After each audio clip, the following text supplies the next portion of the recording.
मेरी कंपनी के पब्लिक होने के बाद मुझे 68 मिलियन युएन के शेयर्स मिले। मैं फाइनेंशियली फ्री हो गया, इसलिए घर वापस आया और मजाक में अपने माता पिता से कहा कि कंपनी ने मुझे ले ऑफ कर दिया है। मैंने उनसे कहा कि मैं कुछ समय तक उन पर निर्भर रहूंगा। मेरे लिए हैरानी की बात यह थी कि उसी दिन मेरे माता पिता अपनी सारी प्रॉपर्टी मेरे छोटे भाई केविन के नाम ट्रांसफर कर देते हैं। वे यह भी घोषणा कर देते हैं कि वे उसके साथ रहने जा रहे हैं और मुझे कहते हैं कि मैं जाकर अपना किराए का घर ढूंढ लूं। मेरी गर्लफ्रेंड भी मौका देखकर मुझसे ब्रेकअप कर लेती है। मैं मुस्कुराता हूं और हर बात मान लेता हूं, उनकी हर एक मांग। 60 मिलियन युएन के बारे में एक शब्द भी नहीं कहता। मॉम, डैड, मैं अचानक इसलिए वापस आया हूं क्योंकि कंपनी ने मुझे ले ऑफ कर दिया है। क्या आप लोग कुछ समय तक मेरा खर्च उठा सकते हैं? उनके जमे हुए चेहरों को देखकर मैं लगभग हंसते हुए कहने वाला था, मजाक कर रहा था। डर गए ना? लेकिन तभी मैं अपने पिता को माँ की बांह खींचते देखता हूँ। दोनों मुझे सख्त और बनावटी मुस्कान देते हैं। कोई बात नहीं, थोड़ा आराम करना भी अच्छा है। इथन, तुम अपने कमरे में जाकर आराम करो। तुम्हारी माँ और मुझे थोड़ी देर के लिए बाहर जाना है। इतना कहकर वे दोनों जल्दी से अपने बेडरूम में चले जाते हैं।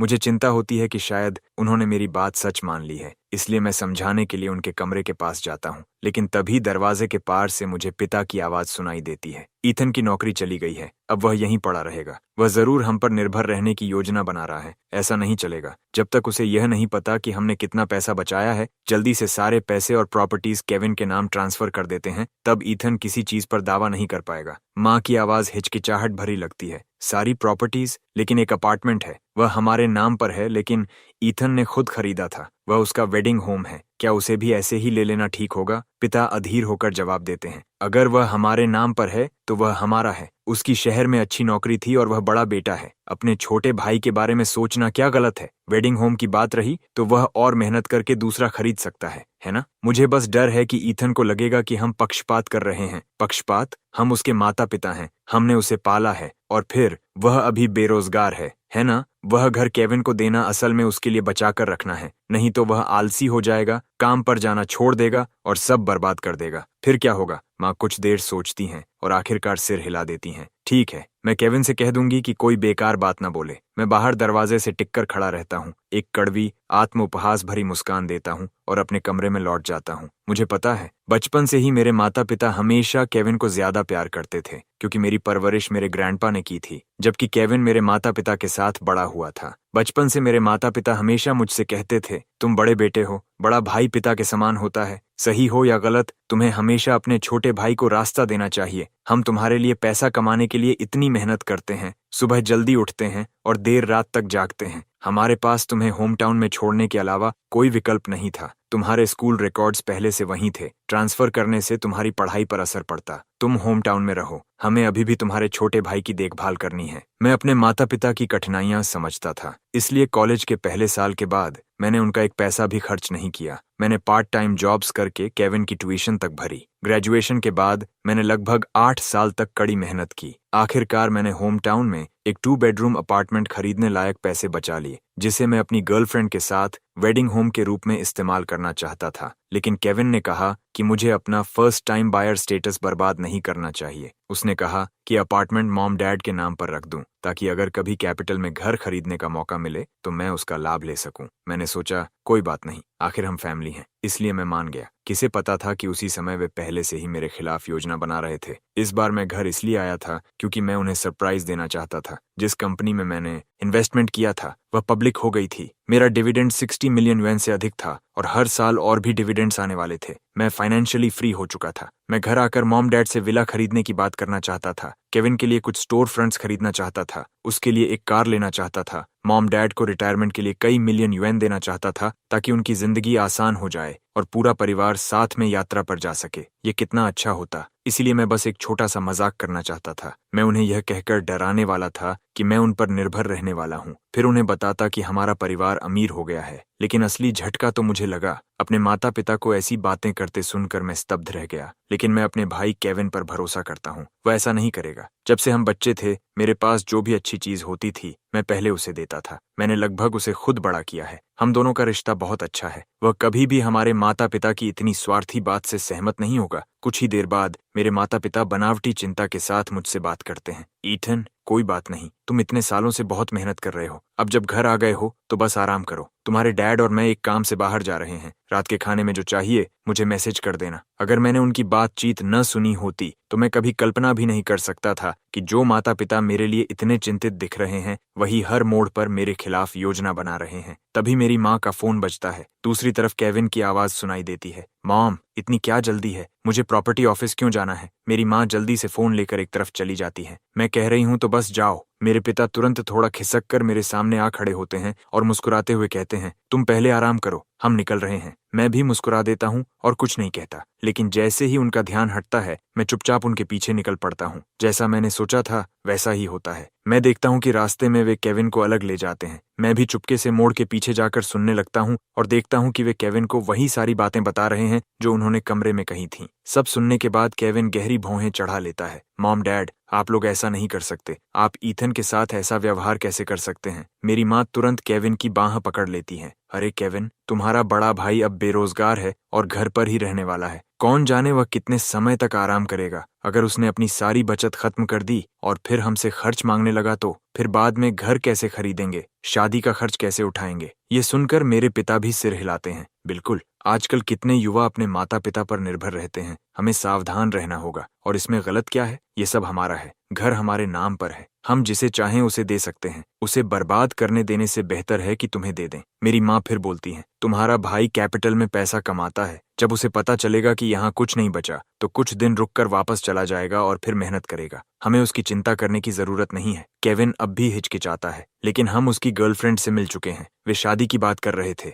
कम से कम वह अपार्टमेंट तो उनकी वेडिंग होम के लिए था। क्या वह भी मेरे नाम कर देंगे? Wedding home? मेरे पिता तिरस्कार से कहते हैं, तुम्हारे भाई के पास अब नौकरी भी नहीं है, कौन सी औरत उसके साथ रहना चाहेगी। तुम अलग हो, अगर तुम्हारे पास न पैसा होगा न घर तो पत्नी ढूंढना और मुश्किल हो जाएगा, है ना। केविन फिर पूछता है, लेकिन अगर भाई को पता चल गया तो। मेरे पिता कुछ पल रुकते हैं, फिर ठंडी हंसी हंसते हैं। तो क्या हुआ अगर पता चल गया? आखिर हम उसके माता पिता हैं। इतने सालों से ईथन हमारी हर बात मानता आया है, कभी जवाब नहीं देता। बच्चे का अपने माता पिता का कहना मानना स्वाभाविक बात है। अगर उसे पता भी चल गया तो वह हमारी मंशा समझ जाएगा, वह हमें दोष नहीं देगा। हम तो बस उसे आगे बढ़ने के लिए मजबूर कर रहे हैं। मेरी माँ भी बोल पड़ती हैं, सही कहा, कोई जवान लड़का हर समय आराम कैसे कर सकता है। तुम्हारे भाई को याद करना चाहिए कि उसे स्कूल तक पहुंचाने के लिए हमने कितना सहारा दिया। तुम्हारे पिता और मैंने बाहर कितनी मुश्किलें झेली हैं। अगर उसे पता चल भी गया तो वह क्या करेगा? क्या हमसे लड़ाई करेगा? तब तो वही नालायक बेटा कहलाएगा। इस बिंदु पर मेरे पिता और भी गुस्से में आ जाते हैं।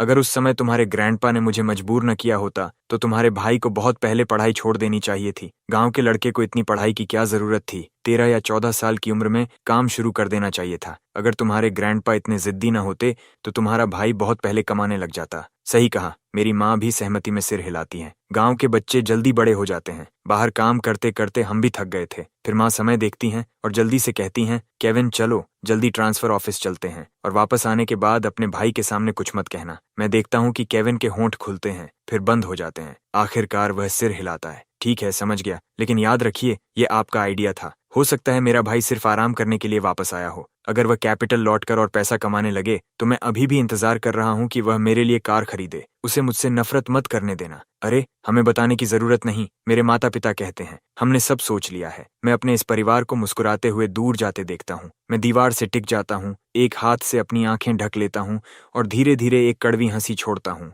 जिस पल मुझे वह पैसा मिला था मेरी पहली सोच यही थी कि घर जाकर उन्हें बताऊं ताकि हम सब अच्छी जिंदगी जी सकें। मैं वह खुशी उनके साथ बांटना चाहता था। मैं सोचता था कि हम एक परिवार हैं, लेकिन उनके लिए मैं कभी परिवार था ही नहीं। उन्होंने मुझे कभी परिवार नहीं समझा। उनके लिए सिर्फ केविन ही उनका बेटा था और मैं क्या था? बस एक ऐसा इंसान जिसे वे अपनी सुविधा के अनुसार इस्तेमाल कर सकें। जब सब कुछ शांत होता तो उनकी 2-4 मीठी बातें और सब कुछ ठीक मान लिया जाता। हाई स्कूल के समय से मैंने घर का एक पैसा भी खर्च नहीं किया। दिन में स्कूल जाता था और रात में वेटर का काम करता था, क्योंकि मैं उन पर बोझ नहीं बनना चाहता था। हर दिन किसी और के पुराने कपड़े पहनता था और ऐसे जूते पहनता था जो ठीक से फिट भी नहीं होते थे, जबकि केविन के पास इतने नए कपड़े होते थे कि वह सब पहन भी नहीं पाता था। वे मुझसे कहते थे कि मुझे समझना चाहिए। केविन काउंटी टाउन में बड़ा हुआ था, उसे खुलकर खर्च करने की आदत थी। मैं बड़ा भाई था, मुझे उसे रास्ता देना चाहिए, उसे बिगाड़ना चाहिए। मैंने उनकी बात मानी, मैंने वैसा ही किया। मुझे लगता था कि बड़े भाई होने के नाते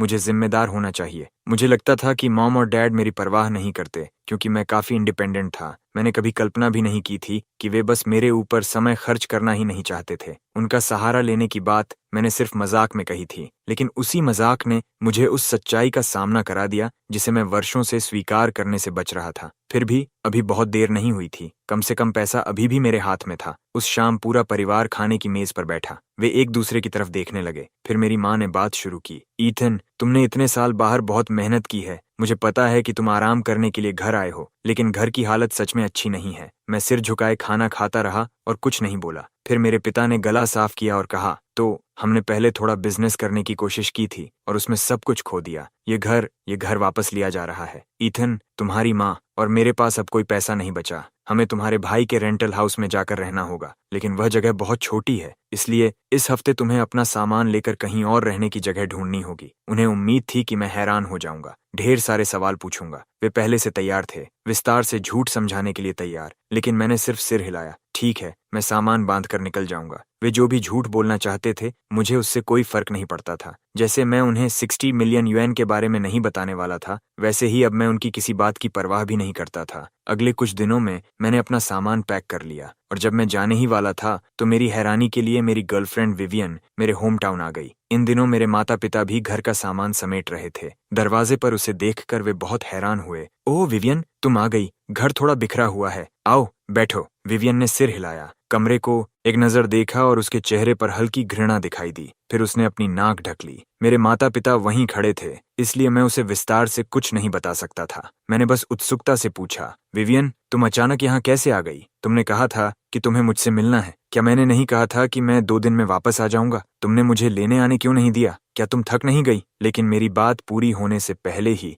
विवियन ने धीरे से मुझे रोक दिया। ईथन, मुझे थोड़ी जल्दी है। फिर उसने मेरे माता पिता की तरफ देखा। मैं तुरंत समझ गया, इसलिए मैं विवियन को अपने कमरे में ले गया और दरवाजा बंद कर दिया। विवियन, मैं तुम्हारे लिए पानी लेकर आता हूँ, चलो ब्रेकअप कर लेते हैं। यह सुनते ही मैं वहीं जम गया। मैं अविश्वास से उसकी तरफ मुड़ा। विवियन, यह सब इतना अचानक क्यों? मेरे पास तुम्हें बताने के लिए एक अच्छी खबर भी है। मैंने कहा ना, ब्रेकअप कर लेते हैं। विवियन की आवाज दृढ़ थी। मैंने गहरी सांस ली और उसके बगल में बैठ गया। पूरा शरीर जैसे थक गया था। विवियन और मैं एक दोस्त के जरिए मिले थे। मेरी तरह वह भी कैपिटल में अपनी जिंदगी बनाने के लिए बाहर से आई थी। हमारी परिस्थितियों में कैपिटल में टिके रहना बेहद मुश्किल था, इसलिए हमने तय किया था कि कुछ और साल मेहनत करेंगे और फिर किसी छोटे शहर में बस जाएंगे। 1-2 साल और हमारे पास पर्याप्त बचत हो जाती। हम शादी की योजना बना रहे थे। मुझे पता था कि उसकी माँ मुझे पसंद नहीं करती थी, लेकिन मैंने कभी नहीं सोचा था कि वह मुझसे इतनी अचानक ब्रेकअप कर लेगी। मैं फाइनेंशियली फ्री होने की बात बताने ही वाला था कि विवियन ने अधीरता से मेरी बात काट दी। ईथन,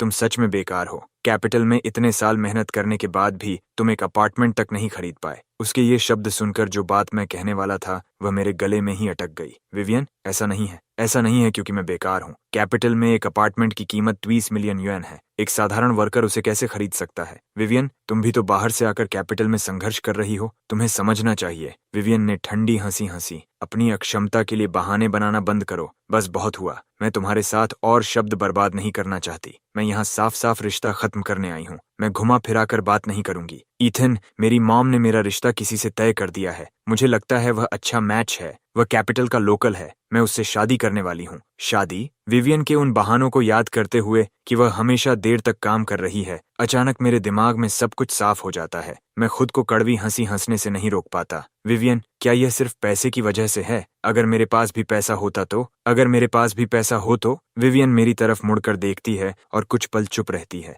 उसकी आंखों में देखते हुए मुझे एहसास होता है कि वह अब वह लड़की नहीं रही जिसे मैं जानता था। अब उसकी नजरों में मेरे लिए कोई प्यार नहीं था, सिर्फ अधीरता और झुंझलाहट थी। ईथन, हकीकत में जियो। तुम्हारा प्यार पैसे के सामने बहुत सस्ता है, उसकी कोई कीमत नहीं है। और अगर तुम्हारे पास पैसा भी होता तो कितना होता? तुम इस जीवन में कभी कैपिटल में अपार्टमेंट नहीं खरीद पाओगे। तुम उन वर्कर्स से अलग नहीं हो। ईथन, मुझे दोष मत दो। अगर किसी को दोष देना है तो खुद को दो। इंसान को प्रैक्टिकल होना चाहिए। उसकी बातें एक एक करके सुनते हुए मुझे सच में लगने लगा कि मेरी जिंदगी एक मजाक है। मैं धीरे से होठों का कोना मोड़ता हूँ। ठीक है, जैसा चाहो ब्रेकअप कर लो। उम्मीद करता हूँ कि तुम्हें कभी पछतावा ना हो। मैं तुम्हें खुश रहने की शुभकामनाएं देता हूँ। मुझे इस तरह देखकर विवियन हल्की सी सांस छोड़ती है। ईथन, मैं खुश रहूंगी। गुस्से में ऐसी बातें मत कहो। अब से तुम्हें और रियलिस्टिक होना चाहिए। लोगों की बातों पर आंख बंद करके भरोसा मत किया करो। मैंने लोगों से सुना था कि तुम्हारी जॉब अच्छी है। मुझे लगा था कि तुम्हारे पास सच में कैपिटल में टिकने का मौका है।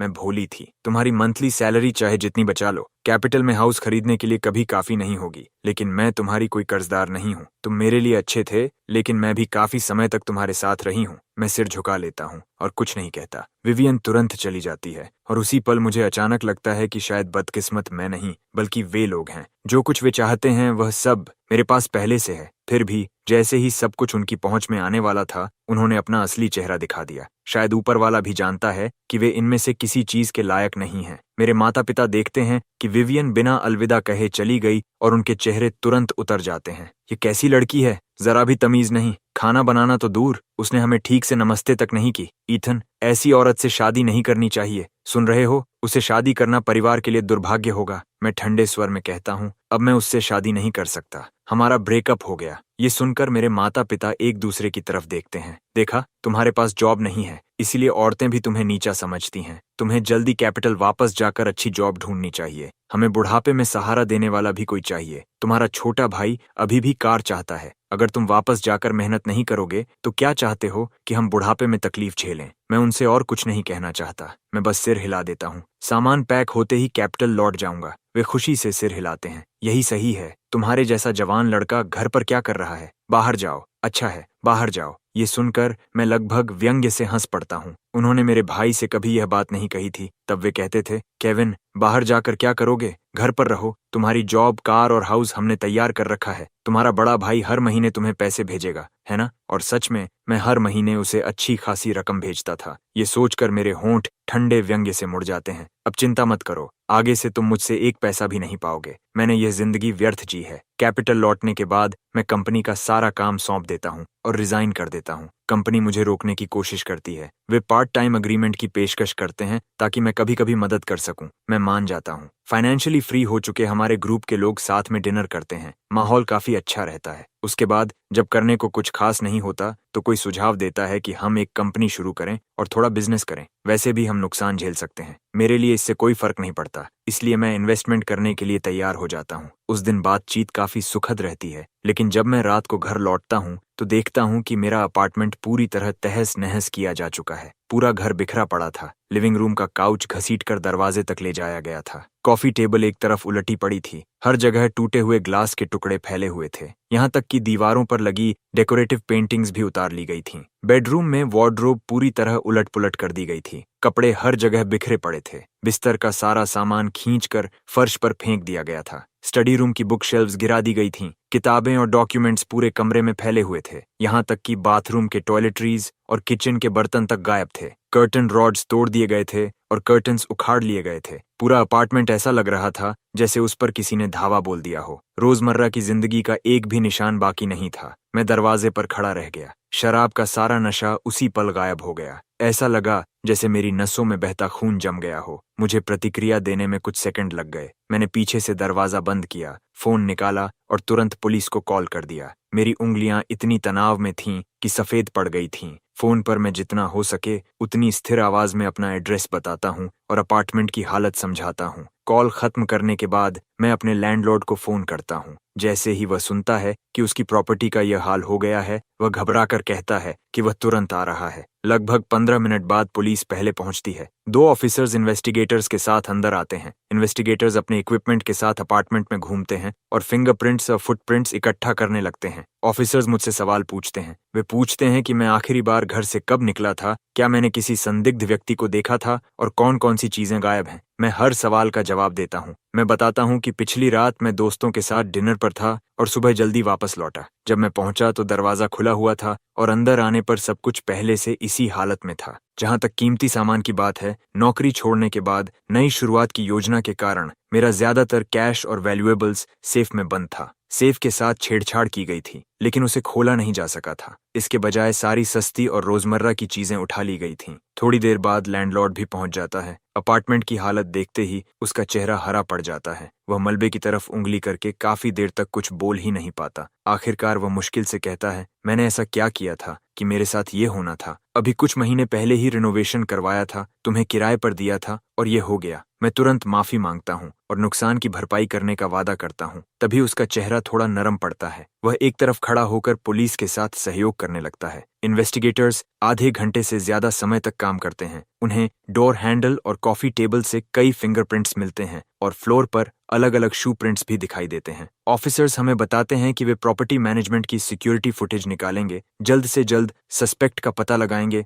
और हमें खबर देंगे। वे मुझसे गायब सामान की लिस्ट भी जमा कराने को कहते हैं। पुलिस के जाने के बाद मैं और लैंडलॉर्ड मिलकर अपार्टमेंट साफ करने लगते हैं। चारों तरफ फैले मलबे को देखते हुए लैंडलॉर्ड टूटे हुए ग्लास उठाते उठाते बड़बड़ाता रहता है कि उसने अपनी जिंदगी में ऐसा कभी नहीं देखा। मैं भी अंदर से गुस्से से भरा हुआ था। कुछ ठीक नहीं लग रहा था। कैपिटल में मेरी किसी से दुश्मनी नहीं थी। ऐसा कौन होगा जो अपार्टमेंट को खाली कर दे, कीमती सामान को हाथ तक न लगाए और सिर्फ घर की चीजें उठा ले जाए? बात बिल्कुल समझ नहीं आ रही थी। अगली सुबह बहुत जल्दी स्टेशन से एक ऑफिसर का फोन आता है। वह कहता है कि उन्हें कुछ मिला है। प्रॉपर्टी की सिक्योरिटी फुटेज में उन्होंने देखा कि कल दोपहर एक आदमी और दो महिलाएं की का इस्तेमाल करके मेरा डोर खोलती हैं, कई बड़े बॉक्सेस नीचे ले जाती हैं और फिर गाड़ी में भरकर चली जाती हैं। फेशियल रिकॉग्निशन के जरिए उन्होंने उन महिलाओं में से एक को विवियन के रूप में पहचान लिया है। बाकी दो लोग शायद किसी मूविंग कंपनी के थे जिन्हें उसने हायर किया था। ऑफिसर यह भी बताता है कि फुटेज में साफ दिखाई देता है कि विवियन बाकी लोगों को निर्देश दे रही थी कि क्या क्या उठाना है।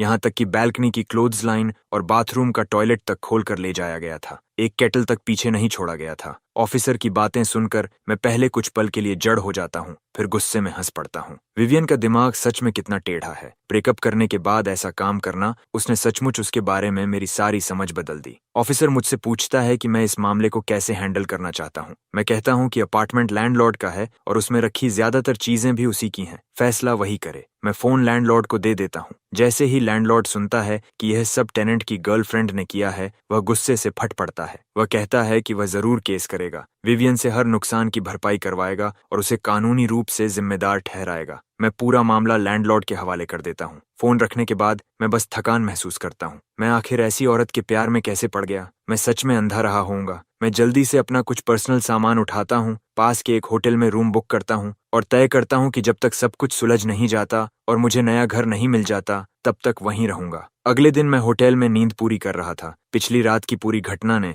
मुझे सुबह तक जगाए रखा था। मेरी नींद पूरी नहीं हुई थी। आधी नींद की हालत में अचानक मेरा फोन पागलों की तरह बजने लगा। शांत कमरे में उसकी रिंगटोन बेहद तीखी और चुभने वाली लग रही थी। आंखें बंद रखते हुए मैं टटोलकर फोन उठाता हूँ और उनींदी आवाज में कॉल रिसीव करता हूँ। कौन है? तभी दूसरी तरफ से विवियन की चीख सुनाई देती है। ईथन, क्या तुम इतने कंगाल हो गए हो कि तुम्हारा दिमाग खराब हो गया है? तुमने सच में पुलिस बुला ली? उसकी आवाज इतनी तेज और तीखी थी जैसे कांच पर नाखून घिसे जा रहे हों। उसकी चीख सुनते ही मेरी भौहें सिकुड़ जाती हैं, कानों में भनभनाहट होने लगती है। मैं सहज रूप से फोन को कान से दूर करता हूँ और स्क्रीन की तरफ देखता हूँ। सचमुच विवियन का ही नंबर था। मैं तिरस्कार से हंस देता हूँ। अंदर से गुस्सा उमड़ पड़ता है। विवियन, मुझे सच में ये जानने की इच्छा हो रही है कि तुम्हारे पास दिमाग है भी या नहीं। अपार्टमेंट लैंडलॉर्ड का है, अंदर का ज्यादातर सामान भी लैंडलॉर्ड का है, मेरे कुछ पर्सनल सामान को छोड़कर। तुम सब कुछ उठाकर ले गई, घर की हालत खराब कर दी और अब मैं पुलिस भी न बुलाऊं? मैं हेडबोर्ड से टिक जाता हूँ। मेरी आवाज बर्फ जैसी ठंडी और व्यंग्य से भरी हुई थी। विवियन का व्यवहार हास्यास्पद और गुस्सा दिलाने वाला था। क्या मतलब लैंडलॉर्ड का?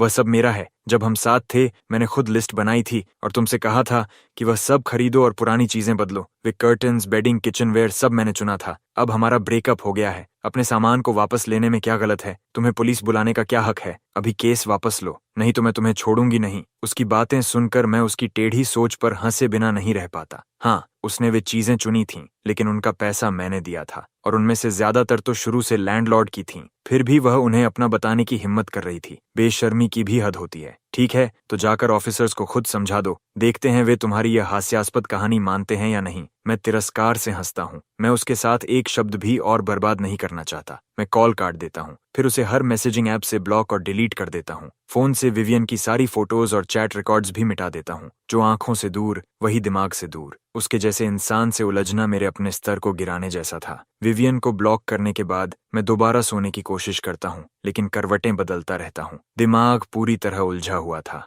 घर जाकर माता पिता से मजाक करना, फिर यह पता चलना कि माता पिता और भाई मेरे खिलाफ योजना बना रहे थे, विवियन का ब्रेकअप करना और अपार्टमेंट खाली कर देना। पूरी घटनाएं मेरे दिमाग में किसी मूवी की तरह चल रही थीं। मुझे महसूस हुआ कि इंसान का दिल कितना ठंडा हो सकता है। परिवार और प्यार दोनों ही फायदे के सामने कितनी आसानी से टूट जाते हैं। थोड़ा शांत होने के बाद मुझे एहसास हुआ कि मेरी तबीयत ठीक नहीं है। हाल के तनाव की वजह से मेरा खाना पीना और सोना सब अनियमित हो गया था। पेट में लगातार हल्का दर्द बना हुआ था। मैंने सोचा कि वैसे भी मेरे पास अभी कोई खास काम नहीं है, तो क्यों न मन की शांति के लिए पूरा मेडिकल चेकअप करा लिया जाए। इसलिए मैं उठा, तैयार हुआ और टैक्सी लेकर कैपिटल के एक टॉप टियर हॉस्पिटल पहुंच गया। वहां हेल्थ स्क्रीनिंग डिपार्टमेंट में रजिस्ट्रेशन करवाया और फुल बॉडी चेकअप कराया। रिपोर्ट आने में 3 दिन लगने थे। उन 3 दिनों के दौरान मैं लैंडलॉर्ड वाली समस्या निपटाता रहा और साथ ही दोस्तों के साथ नई कंपनी के बारे में चर्चा भी करता रहा। लैंडलॉर्ड वाले मामले में सिक्योरिटी फुटेज सबसे बड़ा सबूत था,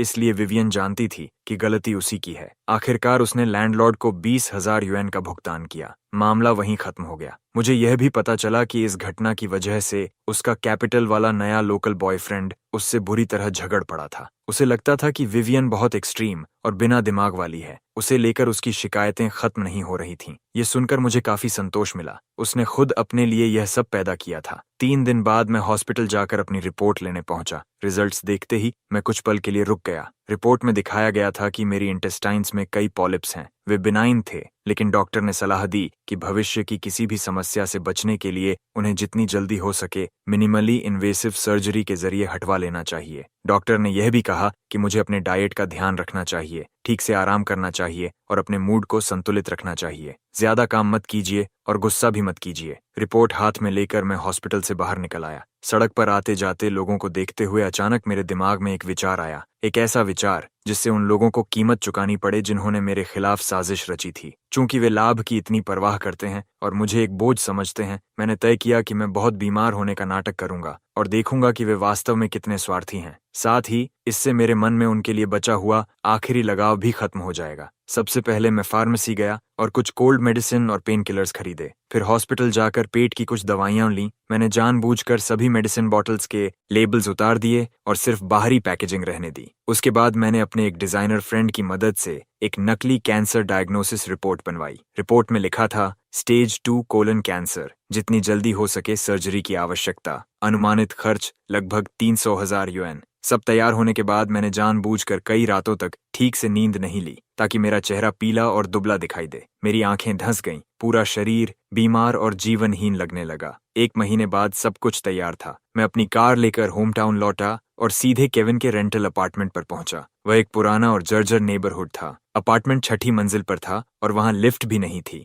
हॉलवे में कबाड़ भरा पड़ा था और चारों तरफ सीलन की गंध फैली हुई थी। मैंने दरवाजा खोला और अंदर चला गया। अपार्टमेंट बहुत छोटा और तंग था, 600 स्क्वायर फीट से भी कम। अंदर 3 बेड्स ठूंस कर रखी गई थीं। लिविंग रूम में तरह तरह का सामान भरा हुआ था। खड़े होने तक की मुश्किल से जगह बची थी। मेरे माता पिता, जो अभी भी उम्मीद कर रहे थे कि मैं केविन की कार के लिए पैसे दूंगा, इस जगह में रहने को तैयार थे। सच में वे किसी भी हालात में रह सकते थे। मैंने दरवाजा खोला और अंदर कदम रखा। मॉम, डैड और केविन तीनों टेबल के आसपास बैठकर खाना खा रहे थे। मुझे देखकर वे एक पल के लिए ठिठक गए। उनके चेहरों पर हैरानी की झलक आई और फिर तुरंत गायब हो गई। मेरी माँ ने चॉपस्टिक्स नीचे रखी और बनावटी चिंता के साथ पूछा, ईथन, तुम वापस कैसे आ गए? क्या तुमने नहीं कहा था कि कैपिटल जाकर नई जॉब ढूंढोगे? मैंने जवाब नहीं दिया। उसकी जगह मैं कुछ कदम लड़खड़ाता हुआ आगे बढ़ा और सहारे के लिए टेबल पकड़ ली। मेरा शरीर हल्का कांप रहा था, चेहरा पीला था और होंठ फटे हुए थे। फिर बिना कुछ कहे मैं रोने लगा। मेरी आवाज टूट रही थी और निराशा से भरी हुई थी। मॉम, डैड, मैं बीमार हूँ। कंपनी ने मुझे ले ऑफ की वजह से नहीं निकाला था। वजह यह थी, मुझे डर था कि आप लोग चिंता करेंगे, इसलिए मैंने सच बताने की हिम्मत नहीं की। मैं इसे छिपाता रहा। इतना कहकर मैंने बैग से नकली डायग्नोसिस रिपोर्ट निकाली और टेबल पर रख दी। फिर उसे उनकी तरफ सरका दिया। मेरा सिर झुका हुआ था, कंधे रोने से कांप रहे थे और मैं बेहद दयनीय दिख रहा था। मुझे उस हालत में देखकर और टेबल पर रखी रिपोर्ट देखकर उनके चेहरे अनायास ही बदल गए। उनकी आंखों में एक पल के लिए घबराहट और घृणा दोनों चमक उठीं। उन्होंने एक दूसरे की तरफ देखा। फिर मेरे पिता ने जबरन हंसी निकाली। उनकी आवाज में चिंता नहीं, सिर्फ टालने का भाव था। ईथन, मजाक मत करो, तुम तो बिल्कुल ठीक दिख रहे हो। तुम्हें बीमारी कैसे हो सकती है? हॉस्पिटल ने जरूर गलती की होगी। मेरी माँ भी तुरंत बोली, हाँ, रिपोर्ट गलत होगी, तुम इतने जवान हो, इतने स्वस्थ हो, तुम्हें कोई गंभीर बीमारी कैसे हो सकती है? मैंने सिर उठाया। मेरी आंखें लाल थीं और आंसुओं से भरी हुई थीं। टूटी हुई आवाज में मैंने कहा, इस साल के चेकअप में पता चला कोलन कैंसर है, लेकिन अभी लेट स्टेज में नहीं पहुंचा।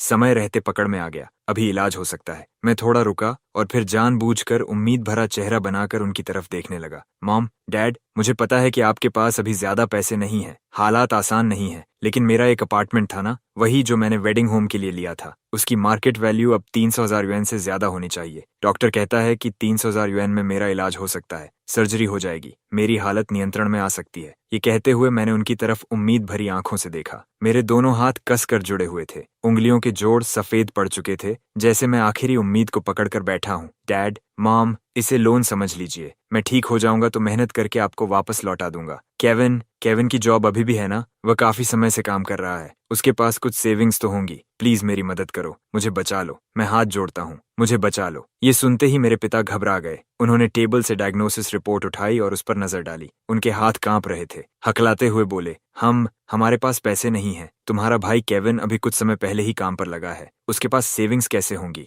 ईथन, घबराओ मत, चिंता मत करो, मॉम और डैड तुम्हारी मदद करेंगे, हम कोई ना कोई रास्ता निकाल लेंगे। मेरी माँ भी सिर हिलाती है और जबरदस्ती एक अजीब सी मुस्कान बनाती है। हाँ ईथन, चिंता मत करो, मॉम और डैड तुम्हें छोड़ेंगे नहीं, हम कोई ना कोई रास्ता निकालेंगे, कोई ना कोई रास्ता निकालेंगे। उनके मुंह से मदद की बातें निकल रही थीं, लेकिन उनकी आंखें इधर उधर घूम रही थीं, मेरी तरफ देखने की हिम्मत नहीं कर रही थीं। वे दोनों मुझसे कहते हैं कि मैं काउच पर बैठकर इंतजार करूं। वे बेडरूम में जाकर देखेंगे कि उनके पास कितना पैसा है और कितना इकट्ठा किया जा सकता है। मैं उन्हें एक के बाद एक बेडरूम में जाते हुए देखता हूँ। दरवाजा बंद हो जाता है। मेरे होंठों के कोने पर एक ठंडी मुस्कान उभर आती है। मैं खड़ा होता हूँ और चुपचाप दबे पांव बैल्कनी की विंडो तक चला जाता हूँ। बेडरूम की विंडो पूरी तरह बंद नहीं थी, एक छोटा सा गैप खुला हुआ था। अंदर की आवाजें साफ साफ सुनाई दे रही थीं। जैसा मैंने सोचा था, बेडरूम में घुसते ही दोनों अपना नाटक छोड़ देते हैं और फिर से योजनाएं बनाने लगते हैं। मेरी माँ की आवाज घबराई हुई और शिकायत से भरी थी। ईथन ने अभी क्या कहा? कैंसर का इलाज तो बॉटमलेस पिट है।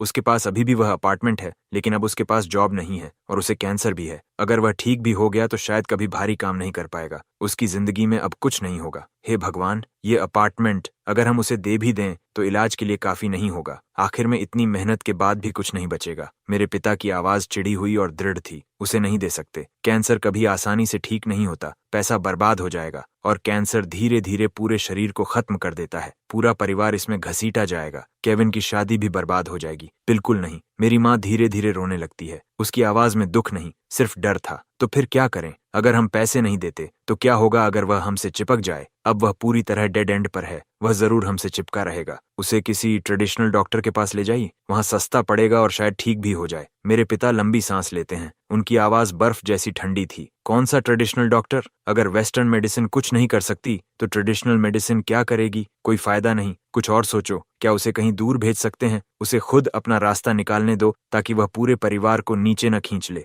वैसे भी वह अपने ग्रैंड पेरेंट्स के साथ बड़ा हुआ है, वह हमारे करीब नहीं है। ये आखिरी वाक्य सुनते ही मेरा दिल पूरी तरह ठंडा पड़ जाता है, जैसे किसी ने उसे बर्फ के डिब्बे में फेंक दिया हो। वह ठंडक सिर से पैर तक दौड़ जाती है। तो उनके दिल में मैं हमेशा से एक बाहरी इंसान था, एक ऐसा बोझ जिसे कभी भी फेंका जा सकता था। मैं बीमार हूँ और मेरी मदद करने की बजाय वे मुझे दूर धकेलना चाहते हैं ताकि मैं अकेले संघर्ष करता रहूं। मेरी माँ कुछ देर चुप रहती है। कोई और रास्ता भी नहीं है। कुछ महीने पहले ही तुम्हारे पैर में चोट लगी थी। हॉस्पिटल में बहुत पैसा खर्च हो गया। हमारे पास लगभग कोई सेविंग्स नहीं बची। कैंसर के इलाज के पैसे कहाँ से आएंगे? उसे गांव में कहीं दिखा देते हैं, जैसे तैसे उसे जिंदा रखते हैं। ईथन को कैंसर है, उसका इलाज कितना महंगा होगा। हमारे पास वह क्षमता नहीं है। मेरे पैर की बात मत करो, चिढ़ होती है। मेरे पिता झुंझला कर कहते हैं, सब मेरे पिता की वजह से हुआ। उन्होंने मुझे खेतों में काम करने भेजा। सिर्फ मैं नहीं गिरा, वह भी गिर गए। अब जब भी गांव में कुछ नहीं होता, मुझे फोन करते रहते हैं, पूछते हैं कि मेरा पैर ठीक हुआ या नहीं, क्या मैं वापस आकर मदद कर सकता हूँ। भूल जाओ, बिल्कुल नहीं। इस उम्र में वह खुद का ख्याल नहीं रख सकते और दूसरों की चिंता करते रहते हैं। ये सुनकर मेरा दिल डूब जाता है। ऐसा लगता है जैसे मेरी नसों का खून जम गया हो। ग्रैंडपा ठीक नहीं है। इतना ही नहीं, उन्होंने मुझे यह बात बताई तक नहीं। उन्होंने उन्हें गांव में अकेला छोड़ दिया। ग्रैंडपा के पैर में चोट लगने के बाद भी उन्होंने उनकी देखभाल नहीं की। वे ऐसी बातें कैसे कह सकते हैं? आखिर वे किस तरह के लोग हैं? ग्रैंडपा ने मुझे बचपन से पाला था। उन्होंने अपनी हर चीज इन्हें दे दी थी और फिर भी ये लोग इतने निष्ठुर, इतने ठंडे दिल वाले हो सकते हैं। मैं बैल्कनी में खड़ा कांप रहा था। गुस्से से मेरे दांत आपस में रगड़ रहे थे। मेरी उंगलियां बैल्कनी की रेलिंग को इतनी कसकर पकड़े थीं कि जोड़ सफेद पड़ गए थे। नाखून मेरी हथेलियों में गहराई तक धंस गए थे। मेरे मुंह में हल्का धातु जैसा स्वाद फैल गया था। मैं उन्हें कभी सही से जान ही नहीं पाया था। उनका स्वार्थ और उनकी बेरुखी मेरी कल्पना से कहीं ज्यादा थी। अब यह सब यहीं खत्म होगा। मैं उन्हें फिर कभी किसी के खिलाफ साजिश करने का मौका नहीं दूंगा और अब से उनके लिए मेरे दिल में जरा भी दया नहीं बचेगी। उस शाम केविन काम से घर लौटता है। वह दरवाजा खोलता है, मुझे काउच पर बैठा देखता है। मेरा चेहरा पीला और थका हुआ था तो वह एक पल के लिए रुक जाता है, फिर सहजता से पूछता है, ईथन, तुम वापस क्यों आ गए? तुम इतने पीले क्यों लग रहे हो? मेरे माता पिता ने उम्मीद नहीं की थी कि मैं लिविंग रूम में ही बैठा रहूंगा। उन्होंने कभी कल्पना भी नहीं की थी कि मैं उनकी बातचीत सुन चुका हूँ। वे जल्दी से केविन को मास्टर बेडरूम में खींच ले जाते हैं, दरवाजा बंद कर देते हैं और उसे मेरी पूरी स्थिति बता देते हैं। मेरे कैंसर के बारे में, अपार्टमेंट वापस मांगने की बात ताकि सर्जरी के पैसे जुटाए जा सकें और मुझे कहीं दूर भेज देने की उनकी योजना के बारे में भी। मैं अब भी बैल्कनी में खड़ा था और अंदर की बातचीत सुन रहा था। केविन की आवाज में हल्का सा संदेह था। मुझे तो ईथन ठीक लग रहा है। जब मैं आज सुबह काम पर गया था, वह लिविंग रूम में बैठा था। वह इतना बीमार नहीं लग रहा था। कहीं रिपोर्ट सच में गलत तो नहीं? मेरी माँ की आवाज तुरंत तेज हो जाती है। क्या गलत? हॉस्पिटल ने रिपोर्ट जारी की है। वह नकली कैसे हो सकती है? अभी यह मायने नहीं रखता कि उसकी बीमारी कितनी गंभीर है। जल्दी सोचो, ईथन को कहीं और कैसे भेजा जाए? ऐसी जगह जहां से वह वापस न आ सके और हम पर बोझ न बने। तुम्हारे डैड के पैर पर पहले ही बहुत पैसा खर्च हो चुका है। हमारे पास कोई सेविंग्स नहीं बची। उसके कैंसर के इलाज के लिए पैसे कहाँ से आएंगे? वह पैसा तो हम तुम्हारी शादी के लिए बचा कर रख रहे हैं। तभी मेरे पिता को जैसे अचानक कुछ याद आता है। उनकी आवाज और भी खतरनाक हो जाती है। केविन, तुमने कुछ दिन पहले उन ट्रैवल टूर स्कैम्स के बारे में बताया था ना, जो खुद को ओवरसीज वर्क प्रोग्राम्स बताते हैं लेकिन असल में लोगों को विदेशों के स्कैम कंपाउंड्स में बेच देते हैं जहां से लोग कभी वापस नहीं आते। क्या तुम्हारे पास अभी भी वह कनेक्शन है? केविन कुछ पल हिचकिचाता है। उसकी आवाज अनिश्चित थी। हाँ, कुछ ऐसा है। मैंने एक दोस्त से सुना था। वे खास तौर पर परेशान और मजबूर लोगों को निशाना बनाते हैं। उन्हें बताते हैं कि विदेश में फूड और लॉजिंग के साथ बहुत पैसा कमाया जा सकता है, लेकिन वहां पहुंचने के बाद उन्हें कैद कर लिया जाता है। उनसे जबरन काम करवाया जाता है या स्कैम ऑपरेशंस में झोंक दिया जाता है। अगर आदेश न मानो तो मार पड़ती है। एक बार अंदर चले गए तो निकलना लगभग असंभव है। वापस नहीं आ सकते। मेरे पिता तुरंत बोल उठते हैं, परफेक्ट, तुम्हारे भाई को अब कैंसर है। उसे जरूर लग रहा होगा कि उसकी जिंदगी में कोई उम्मीद नहीं बची। हम उससे कहेंगे कि विदेश में एक बूढ़ा हर्बलिस्ट है जो कैंसर के इलाज में माहिर है। उसकी स्किल्स चमत्कारी हैं। बहुत से लोग ठीक हो चुके हैं। फिर हम उसे उस टूर में रजिस्टर कर देंगे, उसे वहां भेज देंगे। एक बार चला गया तो कभी वापस नहीं आएगा। इस बोझ से छुटकारा मिल जाएगा। उसका कैंसर पूरे परिवार को बर्बाद कर सकता है। अचानक कमरे में कोई नहीं बोलता। शायद वे एक दूसरे की तरफ देख रहे थे और फायदे नुकसान का हिसाब लगा रहे थे। कुछ मिनट बाद मेरे पिता फिर बोलते हैं। इस बार उनकी आवाज में कोई बहस की गुंजाइश नहीं थी। फैसला हो गया। हम उससे कहेंगे कि यह मन शांत करने और हर्बलिस्ट से इलाज करवाने की यात्रा है। उस कनेक्शन से बात करेंगे और उसके लिए जगह बुक करेंगे। केविन, ये काम तुम संभालोगे? हाँ हाँ। फिर वे जोड़ते हैं, ध्यान रखना सब साफ सुथरा हो। उसे जरा भी शक नहीं होना चाहिए। मेरी माँ और केविन इसके बाद कुछ नहीं कहते। अंदर हल्के कदमों की आवाजें सुनाई देती हैं, जैसे वे आगे की योजना बना रहे हों। मैं बैल्कनी में खड़ा उनकी योजना सुनता रहता हूँ। मेरे दिल में कोई हलचल नहीं थी, सिर्फ अंतहीन ठंडक थी। मुझसे छुटकारा पाने के लिए वे मुझे स्कैम कंपाउंड में भेजने को तैयार थे। मुझे जीते जी नरक में धकेलने को तैयार थे। ये परिवार नहीं थे, ये ऐसे लोग थे जो मेरे खिलाफ साजिश रच रहे थे। सौभाग्य से मैंने बहुत पहले ही उनसे उम्मीद छोड़ दी थी और मैं पहले से तैयार था। मैं उनकी योजना सफल नहीं होने दूंगा। मैं फोन निकालता हूँ और अपने एक दोस्त को मैसेज भेजता हूँ। वह सिक्योरिटी के काम में है और उसके साथ कुछ भरोसेमंद लोग भी काम करते हैं। मैं उससे कहता हूँ कि मुझे कल एक नाटक करना है और उसकी मदद चाहिए। मैं उसे एड्रेस भेजता हूँ और कहता हूँ कि कुछ लोगों को साथ लेकर आए। पेमेंट की कोई समस्या नहीं है। दोस्त जल्दी जवाब देता है, कोई समस्या नहीं, मैं सुबह सबसे पहले पहुंच जाऊंगा। मैसेज भेजने के बाद मैं फोन रख देता हूं और वापस काउच पर बैठ जाता हूं। मेरा चेहरा अब भी बीमार, निराश और असहाय दिखाई दे रहा था। मैं इंतजार करने लगा कि वे बाहर आएं और अगला नाटक क्या करते हैं। अगली सुबह जब आसमान बस हल्का हल्का उजाला पकड़ना शुरू कर रहा था, उनका अभिनय शुरू हो गया। केविन सबसे पहले मेरे पास आता है। उसके चेहरे पर अपराध बोध और बेबसी का अभिनय था। वह आह भरता है और मेरे कंधे पर हाथ रखता है। ईथन, मुझे माफ कर दो। मैंने कल काम पर बहुत लोगों से पूछा, लेकिन कोई भी पैसे उधार देने को तैयार नहीं हुआ। सब बस वर्कर्स हैं। किसी के पास ज्यादा सेविंग्स नहीं है। हमें थोड़ा समय दो, हम कोई रास्ता निकालेंगे। रिश्तेदारों और दोस्तों से भी पूछेंगे। घर में सच में अभी ज्यादा पैसे नहीं हैं। हमें अफसोस है कि हम तुम्हारी मदद के लिए और कुछ नहीं कर पा रहे। जैसे जैसे वह बोलता है, वह जानबूझकर अपनी आंखें लाल कर लेता है, कुछ आंसू भी निकाल लेता है और बेहद पछतावे से भरा हुआ दिखता है। फिर मेरे पिता आगे आते हैं। उनके चेहरे पर अफसोस और दर्द का अभिनय था। वह अपनी छाती पीटते हुए कहते हैं, ईथन, मुझे दोष दो, यह सब मेरी गलती है। अगर मैं उस बेवकूफ़ी भरी योजना में न पड़ता, अगर मैं तुम्हारे और केविन के लिए थोड़ा और पैसा बचाने की कोशिश में वह छोटा बिजनेस न करता, तो यह सब नहीं होता। न सिर्फ मैं पैसा नहीं कमा पाया, बल्कि जो कुछ हमारे पास था वह भी गंवा दिया। अब घर में एक पैसा तक नहीं बचा है। हम तुम्हारे लिए अच्छा खाना तक नहीं खरीद सकते। मुझे दोष दो, मुझे ही दोष दो। आखिर में मेरी माँ भी मेरे पास आती है। वह मेरा हाथ पकड़ लेती है। उसकी आंखें लाल थीं और वह रोते हुए कहती है, ईथन, चिंता मत करो, हम तुम्हें कभी नहीं छोड़ेंगे। चाहे हमें घर के सारे बर्तन ही क्यों न बेचने पड़े, हम तुम्हारे इलाज के लिए पैसे जुटा लेंगे। तुम्हारे डैड और मैंने बात कर ली है। हम चाहते हैं कि पहले तुम्हें कहीं घूमने के लिए भेज दें, ताकि तुम्हारा मन थोड़ा हल्का हो जाए। तुम इतने दिनों से बीमार हो, तुम्हारा मूड भी बहुत खराब होगा। बाहर जाओगे, ताज़ी हवा लोगे तो तुम्हारी हालत के लिए अच्छा होगा। जब तुम वापस आओगे, तब हम तुम्हें बड़े हॉस्पिटल में इलाज के लिए ले जाएंगे। चाहे कितना भी पैसा खर्च हो, हम तुम्हें ठीक कर देंगे। तीनों बारी बारी से अपना अभिनय करते हैं। उनके चेहरे के भाव, उनके आंसू,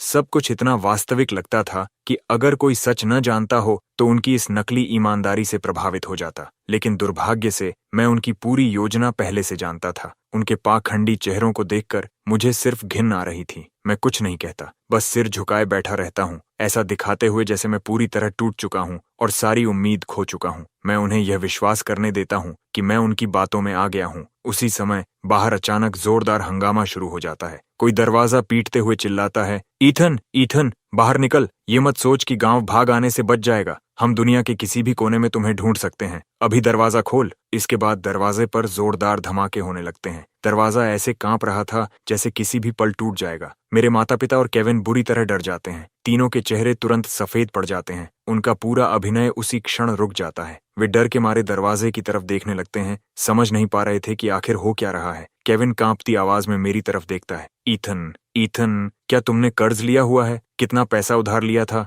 ये लोग तुम्हें यहाँ तक कैसे ढूंढ लाए? ये कहते हुए वह डर से कांपता हुआ दरवाजा खोलने जाता है। शायद उसे डर था कि अगर दरवाजा टूट गया तो लैंडलॉर्ड को पैसे देने पड़ेंगे। जैसे ही दरवाजा खुलता है, 4 विशालकाय आदमी अंदर आते हैं। हर एक की लंबाई 6 फीट से ज्यादा थी। शरीर मजबूत, आंखें कठोर और चेहरों पर डरावना भाव। साफ था कि वे ऐसे लोग नहीं थे जिनसे कोई उलझना चाहे। सबसे आगे मेरा सिक्योरिटी वाला दोस्त ब्रूनो था। ब्रूनो अंदर आते ही कमरे में मौजूद तीनों लोगों पर नजर दौड़ाता है और फिर अपनी निगाह मुझ पर टिकाता है। वह गुस्से का अभिनय करते हुए ठंडी आवाज में कहता है, ईथन, तुम्हारी जॉब चली गई, तुम बीमार पड़ गए और अब तुम्हें लगता है कि छिपकर बच जाओगे। ये मत सोचो कि गांव भाग आने से कुछ होगा। अगर आज हम तुम्हें नहीं ढूंढ पाते तो जब तुम्हारा शरीर जवाब दे देता तब हमारा पैसा कौन चुकाता? मैं जानबूझकर चुप रहता हूँ, मुझे कुछ न बोलते, और उन 4 डरावने आदमियों को देखकर मेरे माता पिता बुरी तरह घबरा जाते हैं। वे चिल्लाने लगते हैं, हम पुलिस को बुलाएंगे। तुम लोग कौन हो? यहाँ से निकल जाओ, नहीं तो हम कॉप्स को बुला लेंगे। ब्रूनो अपनी कलाई चटकाता है। एक तेज आवाज आती है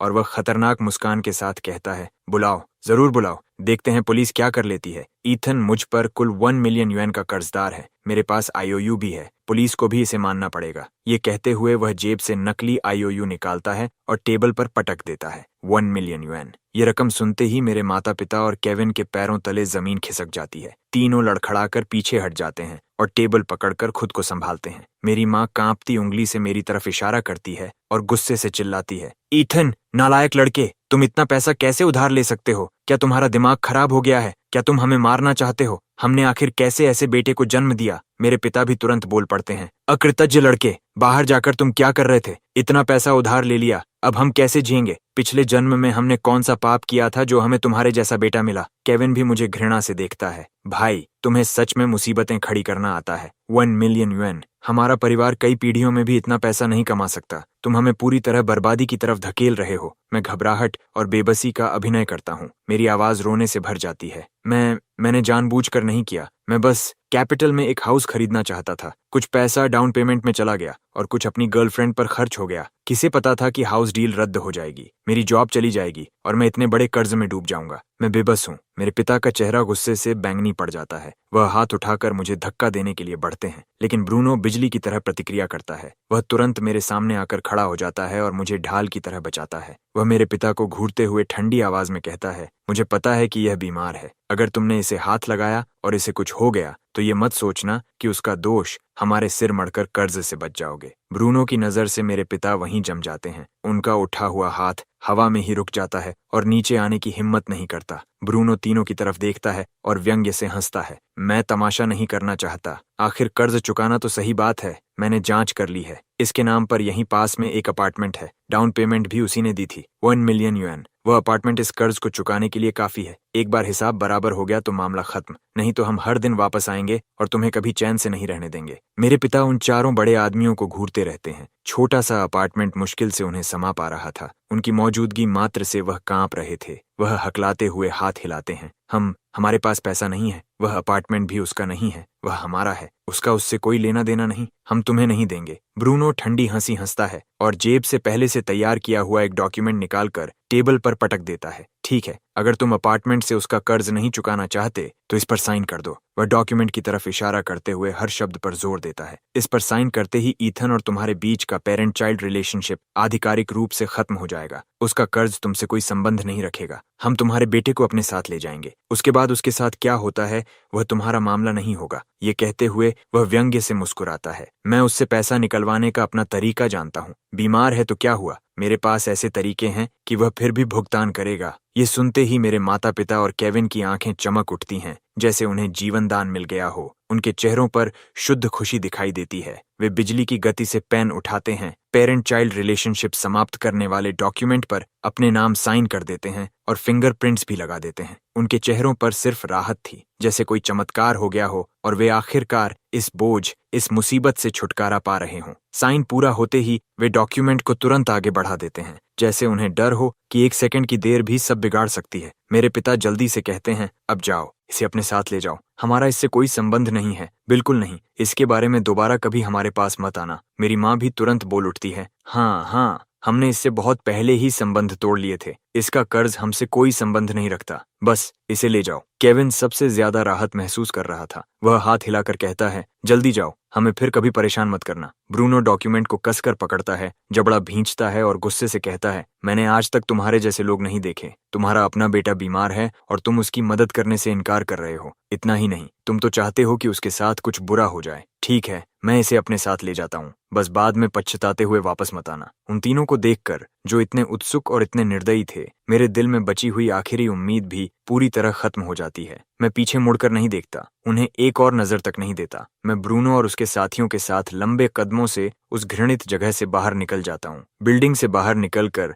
जब मैं ब्रूनो की कार में बैठता हूँ तो माहौल तुरंत हल्का हो जाता है। ब्रूनो विंडो नीचे करता है। उसके चेहरे पर अब भी गुस्सा था। भाई, तुम्हारा परिवार तो कमाल है। उन्होंने इंसानियत के बारे में मेरी पूरी सोच बदल दी। ये तुम्हारा परिवार नहीं है, ये अजनबियों से भी बदतर हैं। अच्छा हुआ कि तुमने संबंध तोड़ लिए। उनसे पूरी तरह रिश्ता खत्म करना ही सही फैसला है। अब तुम्हें कभी उनसे निपटना नहीं पड़ेगा। बाकी लोग भी सिर हिलाकर सहमति जताते हैं। वे कहते हैं कि उन्होंने कभी इतने स्वार्थी और ठंडे दिल वाले माता पिता और भाई नहीं देखे। वे मुझे बार बार कहते हैं कि अब उनसे कोई संबंध मत रखना। मैं ब्रूनो और उसके साथियों को गहरी कृतज्ञता से देखता हूँ। मैं एक एक करके सबसे हाथ मिलाता हूँ, फिर बैग से कैश का एक बंडल निकालता हूँ और हर व्यक्ति को उनकी मदद के बदले 2000 युएन देता हूँ। वे हाथ हिलाकर मना करते हैं। हम सब दोस्त हैं, ये कोई बड़ी बात नहीं थी, पैसे की जरूरत नहीं। लेकिन आखिर में मैं जबरदस्ती उन्हें पैसे लेने पर मजबूर कर देता हूँ। ब्रूनो और उसके साथियों के जाने के बाद मैं 1 सेकंड भी बर्बाद नहीं करता। मैं तुरंत कार लेकर ग्रैंडपा के गांव की तरफ निकल पड़ता हूँ।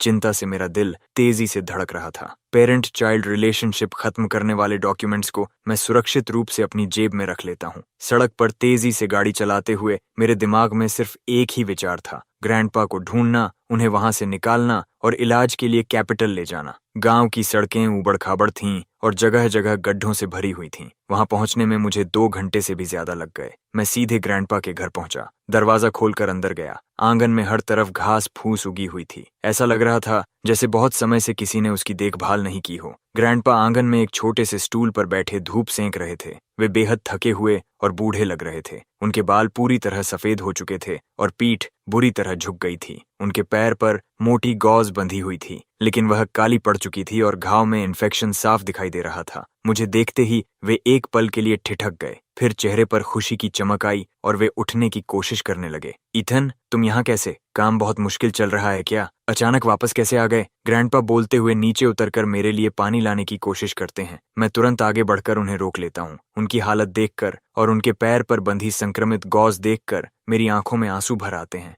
गला पूरी तरह भर जाता है। मुझसे कुछ बोला नहीं जाता। ग्रैंडपा ने मुझे बचपन से पाला था, उन्होंने मुझे सब कुछ दिया था और आज उनकी हालत ये हो गई थी। उनका अपना बेटा और बहू उन्हें गांव में छोड़ गए थे। कोई उनकी परवाह नहीं कर रहा था। पैर में चोट लगी हुई थी और उसका इलाज तक नहीं कराया गया था। ग्रैंडपा, कृपया मत उठिए। आपका पैर कैसा है? आप हॉस्पिटल क्यों नहीं गए? मैं उन्हें बैठने में सहारा देता हूँ। मेरी आवाज भर्रा रही थी। मैं धीरे से उनके पैर को छूता हूँ। दर्द से उनकी भौहें सिकुड़ जाती हैं। फिर भी ग्रैंडपा मुस्कुराकर सामान्य दिखने की कोशिश करते हैं। कुछ नहीं है, बस थोड़ा गिर गया था। आराम करूंगा तो ठीक हो जाएगा। हॉस्पिटल जाने की जरूरत नहीं। हॉस्पिटल बहुत महंगा होता है। तुम्हारे मॉम डैड भी मुश्किल में हैं। मैं उन पर बोझ नहीं बनना चाहता। ग्रैंडपा की बातें सुनकर मेरा दिल और ज्यादा दुखने लगता है। वह इस हालत में भी उन्हीं लोगों के बारे में सोच रहे थे, लेकिन उन लोगों ने उनके लिए चिंता का एक शब्द तक नहीं कहा था। उल्टा कहा था कि उन्हें ऐसे ही छोड़ दो। अब मैं खुद को रोक नहीं पाता। आंसू बह निकलते हैं। मैं ग्रैंडपा का हाथ कसकर पकड़ लेता हूँ। ग्रैंडपा, मुझे माफ कर दीजिए। मैं बहुत देर से आया। मैंने आपको तकलीफ झेलने दी, लेकिन अब ऐसा कभी नहीं होगा। आज से मैं आपको कभी कष्ट नहीं होने दूंगा। अभी मैं आपको कैपिटल ले जा रहा हूँ, सबसे अच्छे हॉस्पिटल में। इसके बाद मैं बिना समय गंवाए ग्रैंडपा का थोड़ा सामान पैक करता हूँ, उन्हें कार में बैठाता हूँ और सीधे कैपिटल की तरफ निकल पड़ता हूँ। पूरे रास्ते ग्रैंडपा पूछते रहते हैं, क्या हुआ है? कुछ हुआ है क्या? और मैं बस मुस्कुराकर कहता हूँ, कुछ नहीं ग्रैंडपा, बस आपकी याद आ रही थी। मैं आपको कुछ दिन कैपिटल में अपने साथ रखना चाहता हूँ। कैपिटल पहुंचते ही मैं ग्रैंडपा को सीधे उसी टॉप टियर हॉस्पिटल ले जाता हूँ जहां मैंने अपना चेकअप करवाया था। मैं ऑर्थोपेडिक्स स्पेशलिस्ट की अपॉइंटमेंट बुक करता हूँ। डॉक्टर ग्रैंडपा की पूरी जांच करते हैं और बताते हैं कि उनके पैर में चोट लगी थी, लेकिन समय पर इलाज न होने की वजह से घाव में इन्फेक्शन हो गया। साथ ही हल्का बोन फ्रैक्चर भी है। शुक्र है कि स्थिति बहुत गंभीर नहीं है। सही आराम, देखभाल और नियमित बैंडेज चेंज से वह जल्दी ठीक हो जाएंगे। डॉक्टर की बातें सुनते ही मेरे दिल का बोझ आखिरकार हल्का हो जाता है। मैं ग्रैंडपा को हॉस्पिटल में एडमिट करवा देता हूँ और उनकी देखभाल के लिए फुल टाइम केयर गिवर भी रख देता हूँ। साथ ही हॉस्पिटल के पास एक फुली फर्निश्ड अपार्टमेंट खरीद लेता हूँ ताकि डिस्चार्ज होने के बाद ग्रैंडपा आराम से वहां रह सकें। अपार्टमेंट छोटा था, लेकिन बेहद आरामदायक और गर्मजोशी भरा। उसमें सभी फर्नीचर और अप्लायंसेस पहले से मौजूद थे। ग्रैंडपा हॉस्पिटल में थे तब मैं उनकी देखभाल भी करता था और साथ ही अपने दोस्तों के साथ नई कंपनी भी चला रहा था। हम सब ने मिलकर कुछ पैसा इकट्ठा किया और आर्टिफिशियल इंटेलिजेंस के क्षेत्र में एक टेक कंपनी शुरू की। हम सभी इंडस्ट्री के अनुभवी लोग थे। हमारे पास रिसोर्सेज भी थे और स्किल्स भी। हमारी उम्मीद के विपरीत कंपनी शुरू होने के कुछ ही समय बाद हमें 10 मिलियन युएन का इन्वेस्टमेंट मिल गया। बिजनेस तेजी से बढ़ने लगा और ऑर्डर्स लगातार आने लगे। इसी गति का फायदा उठाते हुए मैंने कुछ छोटे प्रोजेक्ट्स में भी इन्वेस्टमेंट किया जिनमें मुझे पोटेंशियल दिखाई देता था। कुछ क्लीन एनर्जी से जुड़े थे और कुछ क्रिएटिव आर्ट्स से। पता चला कि मेरी इंस्टिंक्ट्स काफी तेज थीं। उन प्रोजेक्ट्स में से कई प्रॉफिट कमाने लगे और रिटर्न्स भी शानदार रहे। देखते ही देखते सिर्फ कुछ महीनों के भीतर मेरी एसेट्स कई गुना बढ़ गईं। इसके बाद मैंने कैपिटल के एक खूबसूरत नेबरहुड में यार्ड और गार्डन वाली एक स्टैंड अलोन विला खरीद ली। साथ ही टैलेंट रिक्रूटमेंट प्रोग्राम के माध्यम से मुझे कैपिटल की परमानेंट रेजिडेंसी भी मिल गई। अब मैं सचमुच कैपिटल का रेजिडेंट बन चुका था। इस बीच ग्रैंडपा का पैर भी अच्छी तरह ठीक होने लगा। हॉस्पिटल से डिस्चार्ज होने के बाद मैं उन्हें अपने साथ विला में ले आया। विला में एक हाउसकीपर और एक केयर गिवर थे जो उनके खाने पीने और रोजमर्रा की जरूरतों का पूरा ध्यान रखते थे। ग्रैंडपा चारों तरफ देखते रहे। विशाल विला, बाहर का गार्डन और खुला यार्ड देखकर उनके चेहरे पर अविश्वास साफ दिखाई दे रहा था। उन्होंने मेरा हाथ पकड़ लिया और पूछा, ईथन, ये घर तुम्हारा है? तुम अचानक इतने अमीर कैसे हो गए? तुमने कोई गलत काम तो नहीं किया? मैं मुस्कुराया और उन्हें सब समझाया। जिस कंपनी में मेरे शेयर्स थे वह पब्लिक हो गई थी। मुझे डिविडेंड मिला। उसके बाद मैंने अपने दोस्तों के साथ कंपनी शुरू की और कुछ प्रोजेक्ट्स में इन्वेस्टमेंट किया जो सभी सफल रहे। हर एक पैसा पूरी तरह लीगल इनकम था। तब जाकर ग्रैंडपा ने राहत की सांस ली। उन्होंने मुझे देखा और उनके चेहरे पर संतोष भरी मुस्कान फैल गई। बहुत अच्छा, हमारा ईथन सच में सफल हो गया। ग्रैंडपा तुम्हारे लिए बहुत खुश है। मैंने ग्रैंडपा को सिटी लाने की बात छिपाने की कोशिश नहीं की। मुझे पता था कि यह बात ज्यादा समय तक छिप नहीं सकती। गांव के लोग सब जानते थे। धीरे धीरे ग्रैंडपा के पुराने दोस्त और रिश्तेदार उनसे मेरे बारे में पूछने लगे। वे जानना चाहते थे कि क्या मैं कैपिटल में अमीर हो गया हूँ। ग्रैंडपा ने कुछ नहीं छिपाया। उन्होंने ईमानदारी से कहा कि मुझे बस थोड़ी किस्मत का साथ मिला और मैंने कुछ पैसा कमाया है। साथ ही उन्होंने लोगों से कहा कि इस बात को ज्यादा न फैलाएं। लेकिन दुनिया में कोई राज हमेशा राज नहीं रहता। धीरे धीरे मेरी खबर फैलने लगी। मुझे पता था कि देर सवेर कोई न कोई मेरे पास आएगा, मुझसे फायदा उठाने की कोशिश करेगा या मेरे खिलाफ कोई योजना बनाएगा। लेकिन मुझे इसकी जरा भी परवाह नहीं थी। जो होगा देखा जाएगा। अगर लोग समझदार होंगे तो दूर रहेंगे, अगर नहीं होंगे तो मैं भी अब किसी से नरमी नहीं बरतूंगा। लेकिन मैंने कभी नहीं सोचा था कि सबसे पहले मेरे दरवाजे पर आने वाली मेरी एक्स गर्लफ्रेंड विवियन होगी। न जाने कैसे हमारे म्यूचुअल फ्रेंड्स के जरिए उसे पता चल गया कि मैं फाइनेंशियली फ्री हूँ। मैंने कैपिटल में विला खरीद लिया है,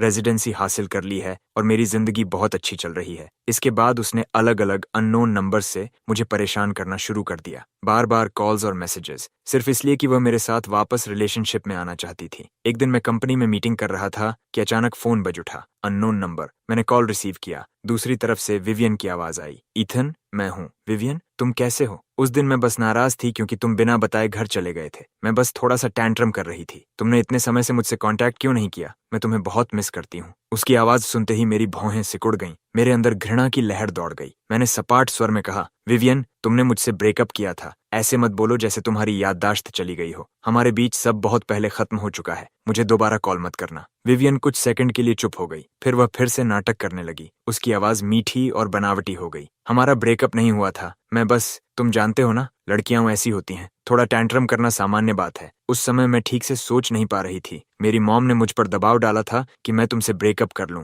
ईथन, क्या तुम मुझे माफ कर दोगे? चलो फिर से शुरुआत करते हैं। मैं अब भी तुमसे प्यार करती हूँ। यह सुनकर मैं लगभग हंस पड़ा। इस औरत की हिम्मत तो देखो। जब उसने मुझसे ब्रेकअप किया था तब उसने कितनी कठोर बातें कही थीं। उसने कहा था कि मैं किसी लायक नहीं हूँ और अब जब उसे पता चल गया कि मेरे पास पैसा है तो वह वापस आना चाहती है। क्या उसे सच में लगता है कि मैं इतना मूर्ख हूँ? मैंने ठंडे स्वर में कहा, नाटक बंद करो। टैंट्रम, क्या तुम उस बॉयफ्रेंड के साथ नहीं हो जिसे तुमने कैपिटल में चुना था? सुना है वह लोकल है, उसके पास हाउस भी है और कार भी। तुम उससे शादी करने वाली थी ना? मुझे परेशान करना बंद करो। Good bye. मैं कॉल काटने ही वाला था कि विवियन घबरा गई। दूसरी तरफ से उसकी चीखती हुई आवाज आई, रुको ईथन, मैं किसी और के साथ नहीं हूँ। वह आदमी बस मेरी मॉम ने मिलवाया था। मुझे वह बिल्कुल पसंद नहीं है। मैं सिर्फ दिखावे के लिए उसके साथ थी। मुझे हाल ही में एहसास हुआ कि जिससे मैं सबसे ज्यादा प्यार करती हूँ वह अब भी तुम हो। प्लीज मुझे माफ कर दो। मुझे पता है कि मुझसे गलती हुई। मैंने बिना किसी भावना के जवाब दिया, नहीं, अब मैं पीछे मुड़कर नहीं देखूंगा। मुझे यकीन नहीं होता कि मैं कभी तुम्हारे प्यार में पड़ा था। मैं सच में अंधा था। मेरी आवाज बर्फ जैसी ठंडी और व्यंग्य से भरी हुई थी। उस दिन मैं तुम्हें बताने वाला था कि मेरे पास बहुत पैसा है। मुझे 16 मिलियन युएन से ज्यादा का डिविडेंड मिला था।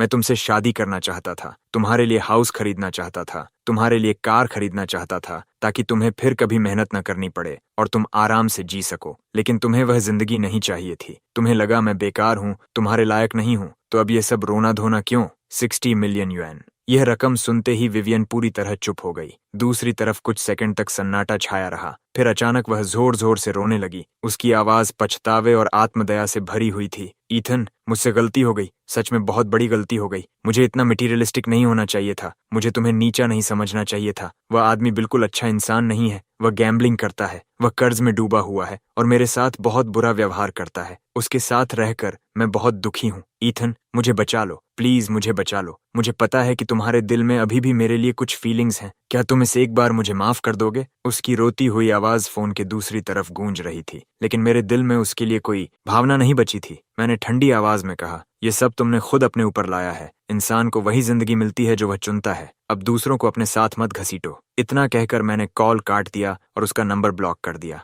विवियन की रोने की आवाज अब भी मेरे कानों में गूंज रही थी, लेकिन उसकी आज की हालत उसकी अपनी पसंद का परिणाम थी। इसके लिए वह खुद जिम्मेदार थी। उसने कभी यह समझने की कोशिश नहीं की कि मैं वास्तव में कौन हूँ। मुझे लगा था कि विवियन को ब्लॉक करने के बाद यह सब खत्म हो जाएगा, लेकिन कुछ ही दिनों बाद विवियन की माँ का फोन आ गया। दूसरी तरफ मिसेस कार्टर की आवाज में माफी और विनती दोनों थीं। ईथन, ये सब मेरी गलती है, मुझे दोष दो। विवियन को तुमसे ब्रेकअप करने के लिए मैंने मजबूर किया था। उसी दूसरे आदमी के साथ रहने के लिए भी मैंने दबाव डाला था। अब विवियन बहुत दुखी है, वह आदमी उसे सताता है। प्लीज उसे माफ कर दो, उसे वापस अपने पास आने दो। उसे अपनी गलती का एहसास हो गया है। उनकी बातें सुनकर मेरी आवाज तुरंत बर्फ जैसी ठंडी हो गई। मिसेस कार्टर, मुझे वह दिन अच्छी तरह याद है जब मैं आपके घर गया था। उस समय तो आपने ऐसा नहीं कहा था। पुरानी यादें मेरे दिमाग में उभर आईं और दिल में कड़वाहट भर गई। आपने कहा था कि मैं किसी छोटे से टाउन का लड़का हूँ, मैं बेकार हूँ, मैं आपकी विवियन के लायक नहीं हूँ। आपने मेरे द्वारा लाए गए गिफ्ट्स बाहर फेंक दिए थे।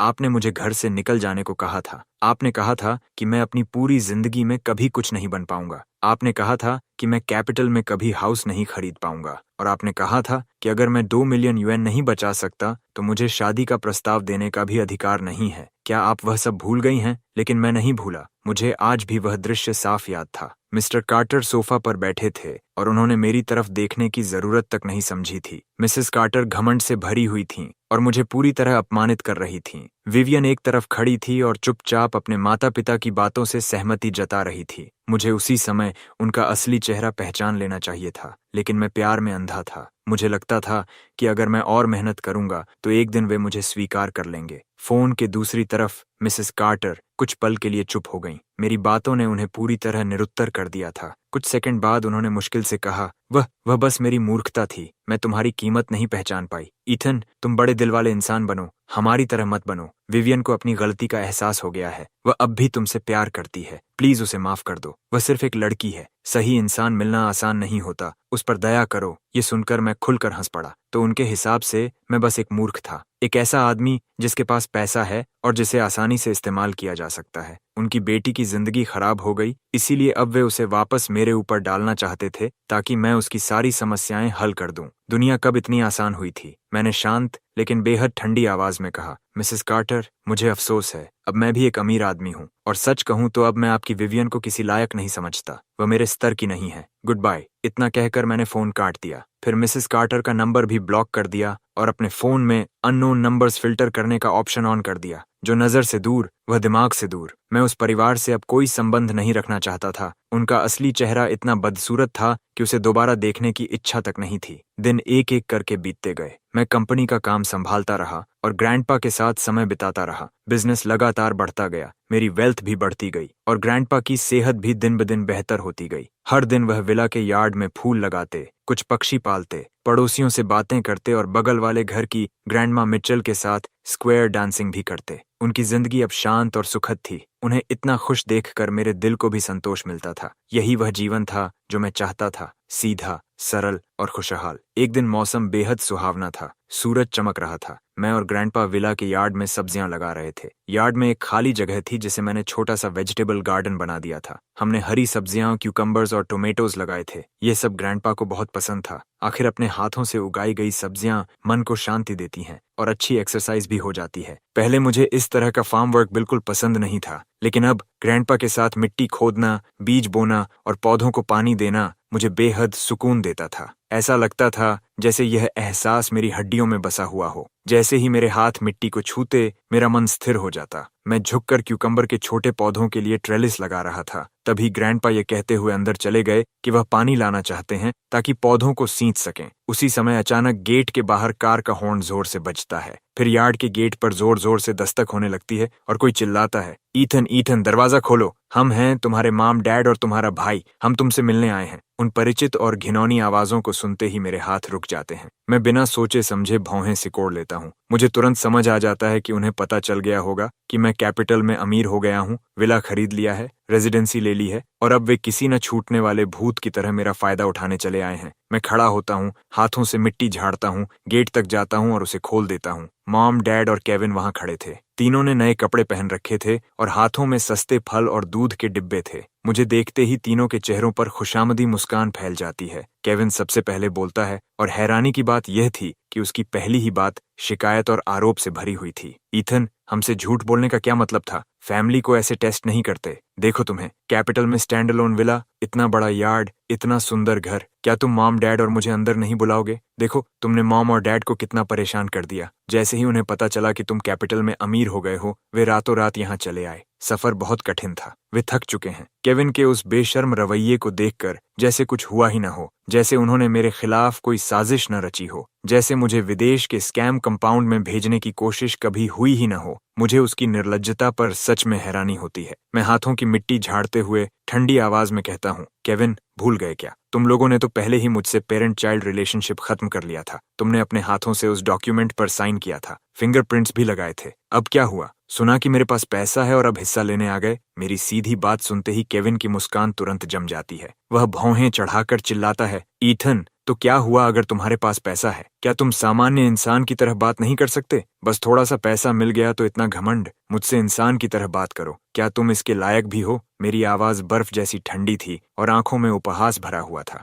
वह अपार्टमेंट जो मैंने अपनी शादी के लिए खरीदा था, अब तुम्हारे नाम पर है ना? वह अपार्टमेंट जिसके लिए मैंने 8 साल तक मेहनत करके पैसे बचाए थे, वही अपार्टमेंट जो तुम लोगों ने धोखे से मुझसे छीन लिया। पहले मेरी प्रॉपर्टी वापस करो, फिर बात करेंगे। ये सुनते ही तीनों के चेहरे बदल जाते हैं। उनकी आंखों में घबराहट की झलक दिखाई देती है। डैड हकलाने लगते हैं।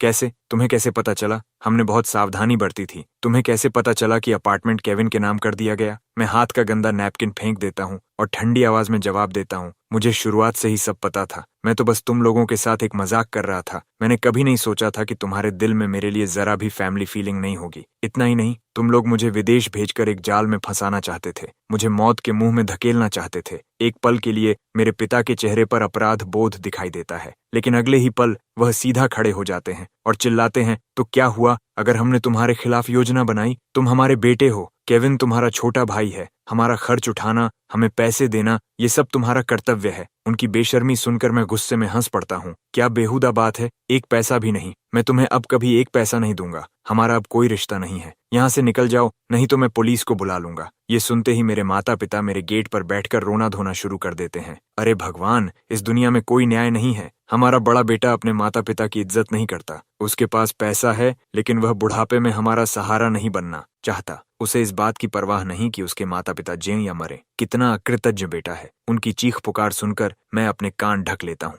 फिर ठंडी आवाज में कहता हूँ, तुम दोनों कौन हो? मेरे कोई माता पिता नहीं है। रिलेशनशिप सेवरेंस डॉक्यूमेंट अभी भी मेरे पास है। तुम्हारा बेटा तो है ना? देखो केविन, जल्दी करो। अपने माता पिता को इतना रोने क्यों दे रहे हो? ये कितनी गैर जिम्मेदारी है। मेरी बात सुनकर मेरे पिता गुस्से से लाल हो जाते हैं। वह मेरी तरफ झपटते हैं और मुझे धक्का देने की कोशिश करते हैं। मैं हवा में ही उनकी कलाई पकड़ लेता हूँ। क्या हुआ? मुझे मारना चाहते हो? क्या तुम्हें मुझे छूने का भी अधिकार है? ग्रैंडपा घायल हो गए थे और तुमने उनकी तरफ देखा तक नहीं। उन्हें अकेला छोड़ दिया तकलीफ झेलने के लिए। और मैंने तो सिर्फ एक मजाक किया था, लेकिन तुम लोगों ने मेरा अपार्टमेंट केविन के नाम कर दिया क्योंकि तुम्हें डर था कि कहीं मैं तुम्हारा एक पैसा भी खर्च न कर दूं। मैंने कहा था कि मैं बीमार हूं और तुम लोगों ने सचमुच मुझे विदेश के स्कैम कंपाउंड में बेचने की योजना बना ली थी। आखिर किस तरह के माता पिता ऐसा करते हैं? क्या तुम्हें बैड कार्मा से डर नहीं लगता? ये कहते हुए मैं जोर से हंस पड़ता हूँ। सबसे मजेदार बात यह है कि मैं तो सिर्फ तुम लोगों के साथ एक मजाक कर रहा था, लेकिन ऊपर वाला सब देख रहा है। हेवन सब कुछ देखता है, यहाँ तक कि हेवन भी जानता है कि तुम लोग इसके लायक नहीं हो।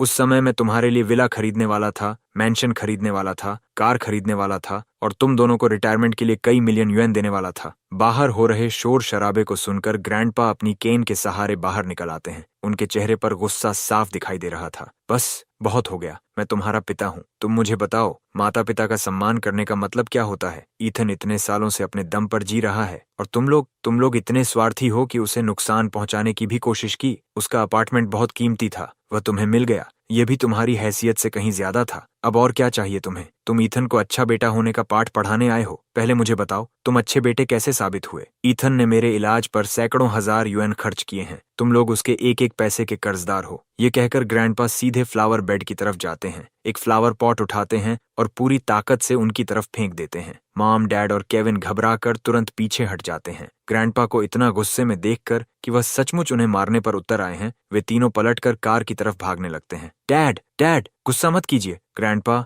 मैं हूँ केविन। लेकिन ग्रैंडपा और भी जोर से डांटते हैं, केविन, तुम सब एहसान फरामोश हो। मैं जल्दी से ग्रैंडपा को संभालता हूँ और उन्हें सहारा देकर खड़ा रखता हूँ। मैं बार बार कहता हूँ कि वह खुद को ज्यादा परेशान न करें, कहीं उनकी तबीयत खराब न हो जाए। दूसरी तरफ मॉम, डैड और केविन डर के मारे कार में बैठकर भाग जाते हैं। उन्हें इस तरह खदेड़े जाते हुए देखकर ग्रैंडपा नाक से आवाज निकालते हैं और बिल्कुल परवाह नहीं करते। मैं इन लोगों को बहुत पहले पहचान चुका था। मैं परेशान नहीं हूँ। ये छोटा सा गुस्सा तो उस एक्सरसाइज के सामने कुछ भी नहीं है जो मैं बगल वाली मिचेल के साथ स्क्वायर डांसिंग करते हुए करता हूँ। ईथन, चिंता मत करो, इन लोगों को बस सबक सिखाने की जरूरत थी। चलो अंदर चलते हैं। ग्रैंडपा तुम्हारे पसंदीदा शुगर पैनकेक्स बनाएगा। मैं मुस्कुराता हूँ और ग्रैंडपा को सहारा देकर अंदर ले जाता हूँ। अब मेरा ज्यादातर काम व्यवस्थित हो चुका था और ग्रैंडपा भी उम्रदराज हो रहे थे। मैंने फैसला किया कि अब मैं उन्हें घुमाने ले जाऊंगा। अपनी जवानी में उन्होंने मेरे लिए बहुत मेहनत की थी और जब मैंने काम शुरू किया था तब मैं हमेशा उनके साथ नहीं रह पाता था, लेकिन अब मेरे पास समय था। कुछ लोग ऐसे होते हैं जो अब मेरे समय और ऊर्जा के लायक नहीं थे, इसलिए मैंने बिना देर किए फैसला कर लिया। मैंने पूरी यात्रा की योजना बनाई और फिर मैं और ग्रैंडपा अपने देश के खूबसूरत नज़ारों को देखने निकल पड़े। हमने पहाड़, नदियां, झीलें, पुराने शहर और अनगिनत सुंदर जगहें देखने का फैसला किया। अब जिंदगी में न कोई बोझ था, न कोई पछतावा, सिर्फ मैं, ग्रैंडपा और आगे फैली हुई एक नई, शांत और खुशहाल जिंदगी।